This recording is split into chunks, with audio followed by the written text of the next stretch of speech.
Hi friends, இந்த வீடியோவில் சீம்பால்னு சொல்கிற கடும்பு தான் எப்படி செய்யலான்னு பார்க்க போகிறோம்.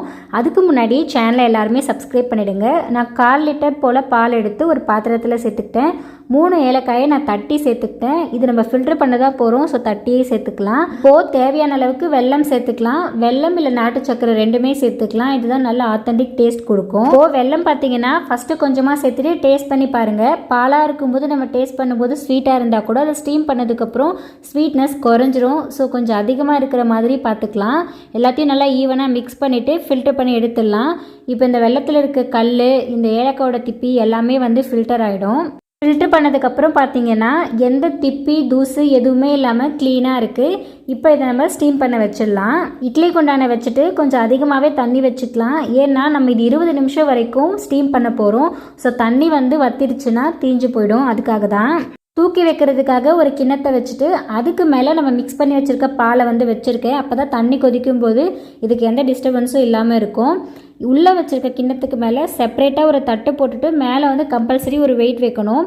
உள்ளேயே ஸ்டீம் ஆகும்போது அந்த ஆவியெல்லாம் அந்த பாலில் இறங்கிடும். தண்ணி அதிகமாக இறங்கிடுச்சுன்னா கட்டியே ஆகாது. அதனால் மேலே கண்டிப்பாக வெயிட் வைக்கணும். கரெக்டாக எனக்கு 20 மினிட்ஸ் ஆச்சு ஃபுல்லாகவுமே திக்காகி வரத்துக்கு. 20 மினிட்ஸ்க்கு அப்புறம் ஓப்பன் பண்ணிவிட்டு இது கேர்ஃபுல்லாக நம்ம எடுக்கணும். எல்லாமே ரொம்ப ஹீட்டாக இருக்கும். அந்த கல்லை எடுத்துகிட்டு அந்த பிளேட் மேலே பார்த்திங்கன்னா நிறைய தண்ணி இருக்கும். அதை ஒரு பக்கமாக எடுத்து நம்ம கீழே ஊற்றிட்டு தான் ஓப்பன் பண்ணணும். ஒரு கத்தி வச்சு நம்ம உள்ளே குத்தும்போது ஈரம் எதுவுமே இல்லாமல் இருக்கணும். இதை வச்சு நம்ம கண்டுபிடிச்சிடலாம் இது ரெடி ஆகிடுச்சின்னு சொல்லிட்டு கேர்ஃபுல்லாக எடுத்து தனியாக வச்சிடலாம். இப்போ இது கம்ப்ளீட்டாக ஆற வைக்கணும். அப்போ தான் இது நல்லா டீமோல்ட் ஆகிட்டு வரும். கம்ப்ளீட்டாக கூல்டவுன் ஆனதுக்கப்புறம் ஒரு கத்தி வச்சு சுற்றி இருக்க எல்லாத்தையுமே ஈவனாக எடுத்து விட்டுடலாம்.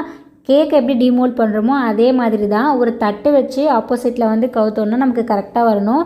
இந்த பால் ஒரு நாள் லேட் ஆகிடுச்சு. அதனால் கொஞ்சம் சாஃப்டாக இருந்ததுனால எனக்கு ஃபுல் பீஸாக வரல. இதுவே ஃபஸ்ட்டு டே பாலாக இருந்திருந்தால் இந்த கப் ஷேப்புக்கு கரெக்டாக வந்திருக்கும். இதுவுமே நல்லா சாஃப்டாக ஃபுல்லாக பீஸ் கரெக்டாக வந்திருந்தது.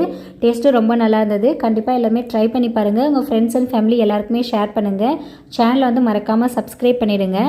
Please subscribe. தேங்க்ஸ் ஃபார் வாட்சிங்.